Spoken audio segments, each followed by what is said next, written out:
أعوذ بالله من الشيطان الرجيم بسم الله الرحمن الرحيم والصلاة والسلام على مولانا رسول الله وآله وصحبه. Bon, on va commencer le chapitre 2 de la mécanique analytique avec la première vidéo sur les énoncés fondamentaux et le principe des puissances virtuelles. Alors, dans ce chapitre, on va aborder ce que l'on appelle la méthode des puissances virtuelles. On énoncera le théorème de Lagrange et on terminera par la méthode des multiplicateurs de Lagrange. Il s'agit là des méthodes qui permettent donc de résoudre les problèmes de la mécanique exactement comme les principes de Newton. Bien. Alors, pour expliquer la méthode des puissances virtuelles, on commencera par rappeler tout d'abord les lois de Newton. Et on appliquera ces lois à un système formé de n points matériels MI de masse petit mi. Chaque point MI a une masse petit mi auquel il est soumis à une force Fi. Alors, l'ensemble des points Mi est au nombre de n forme le système sigma. On admet que l'ensemble des points Mi est sujet à des interactions. C'est-à-dire, il y a l'action de MJ sur MI et inversement l'action de MI sur MJ. On note cette force d'interaction FJI, c'est-à-dire la force qu'exerce J sur le point MI. Le point MI exerce une force FJI sur le point MI.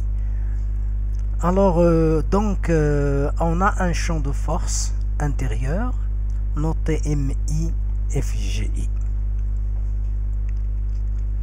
Et le champ MI, FI est un champ de vecteur force.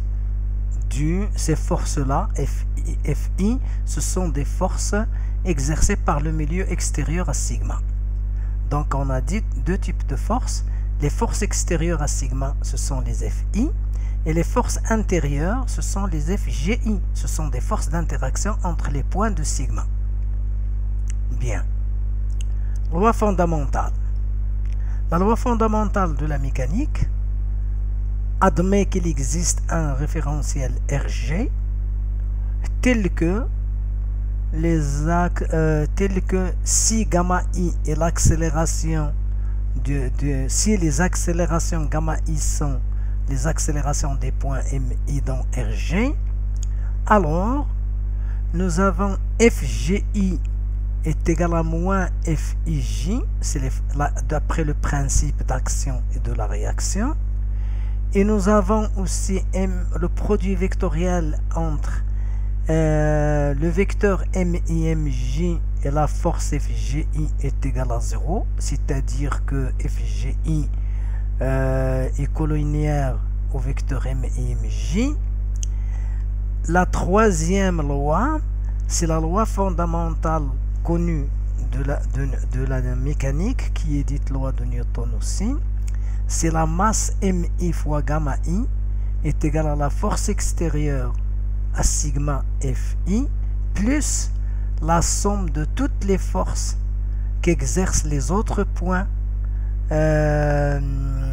J sur le point MI. Bien. Alors, ces lois-là traduisent ce que l'on appelle les lois de Newton. Maintenant, une nouvelle formulation est établie de la manière suivante.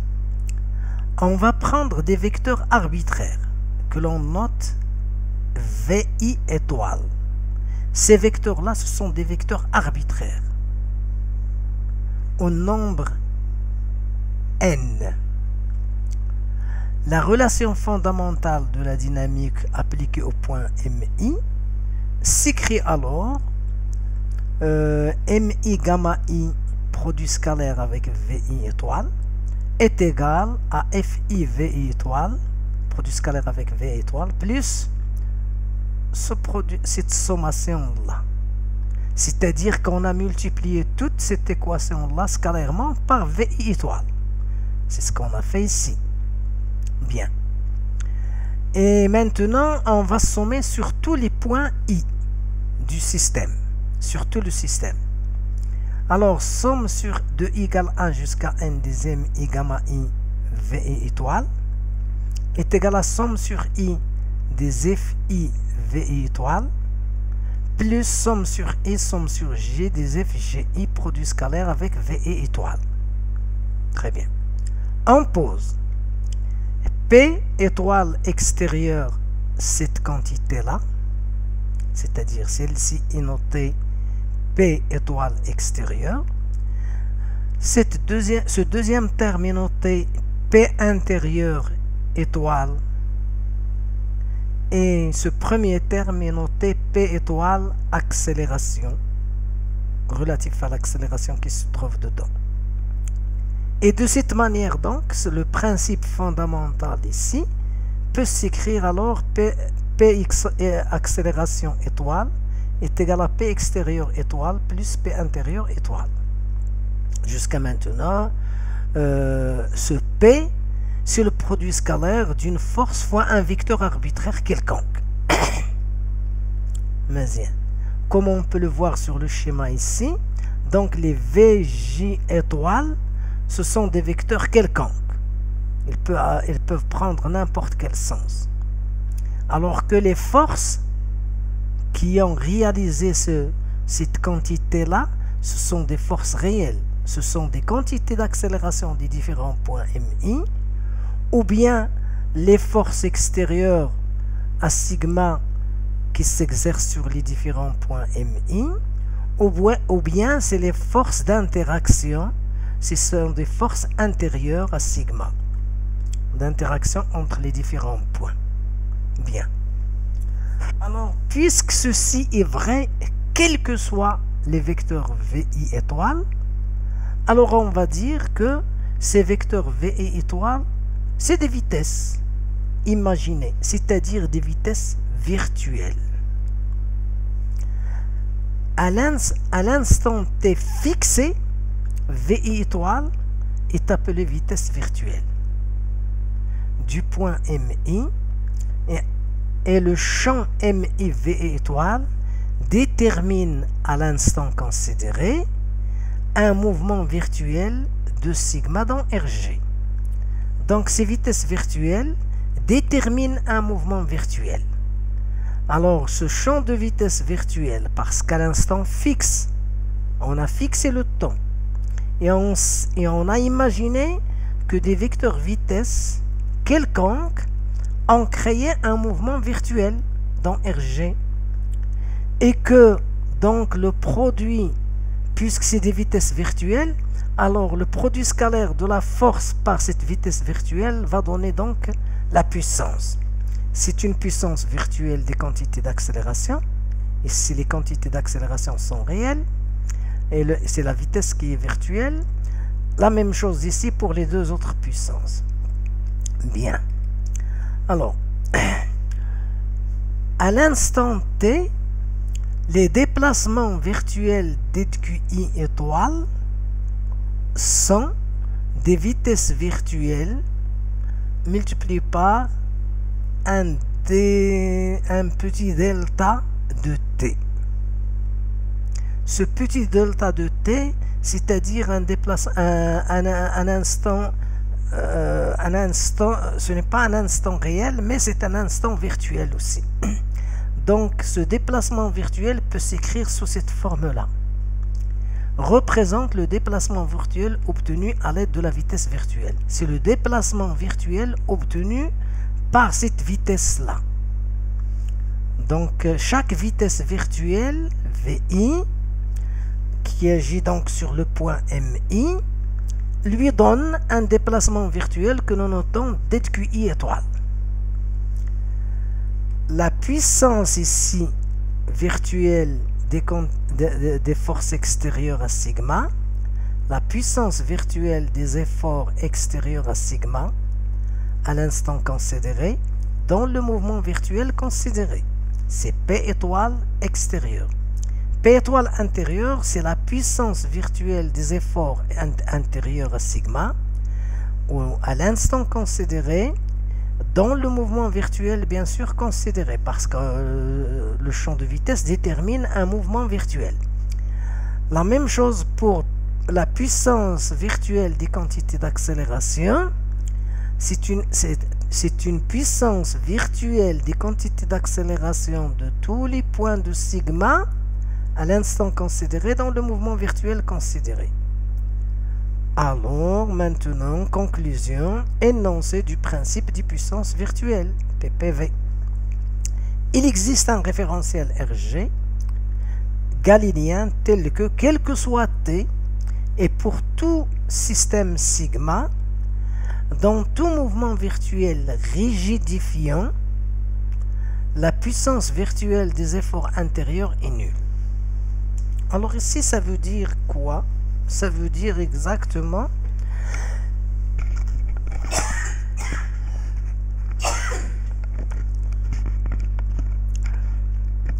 dans tout mouvement virtuel rigidifiant. Alors rigidifiant ici, ça veut dire que le champ de vitesse virtuel vérifie la relation des moments que vérifient les vitesses d'un solide. Alors on dit alors que ça veut dire que le mouvement virtuel, que le champ de vitesse virtuel est un champ de vitesse comme celui d'un solide pour le système considéré. Alors automatiquement nous savons que d'après la mécanique que pour un solide le travail des forces intérieures est nul. Dans tout mouvement virtuel quelconque, la puissance virtuelle des quantités d'accélération est égale à la puissance virtuelle des efforts s'exerçant sur le système sigma, tant qu'intérieur qu'extérieur. Donc les efforts qui s'exercent sur le système sigma, ce sont des forces intérieures et extérieures, et nous avons donc la puissance virtuelle des quantités d'accélération, c'est la somme des puissances virtuelles des forces intérieures et des forces extérieures. Bon, le principe des puissances virtuelles est un principe fondamental en mécanique qui postule donc un équilibre de puissance dans le mouvement virtuel. Il s'agit d'une formulation duale du principe fondamental de la dynamique ou du principe ou PFT. Donc, ce principe des puissances virtuelles n'est autre que le principe fondamental de la dynamique connu en mécanique classique. Sauf que ce principe des puissances virtuelles est plus large parce qu'on peut imaginer des mouvements comme on veut et un champ de vitesse comme on veut qui crée donc des déplacements virtuels quelconques. Bien. Alors, le mouvement réel et le mouvement virtuel. Déplacement et vitesse réelle ou virtuelle. Soit sigma, un système à g degrés de liberté, et R0, un référentiel dans lequel sigma est en mouvement. Quel que soit m appartenant à sigma, le vecteur OM, position, est un vecteur, il est noté R, qui dépend donc des coordonnées généralisées QI et éventuellement du temps. Alors dans ces conditions-là, les grandeurs réelles et les grandeurs virtuelles, la vitesse généralisée QI c'est la vitesse, son équivalent c'est la vitesse généralisée QI étoile. D de QP est égal à Q point P dt, alors que dans le mouvement virtuel, il est noté petit delta pour le séparer du mouvement réel. Et vous avez donc cette relation-là.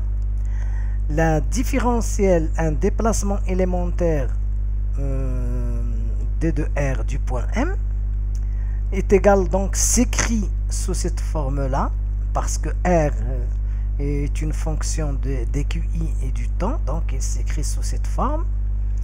Dans le mouvement virtuel, il s'écrit uniquement par cette équation-là, parce que R,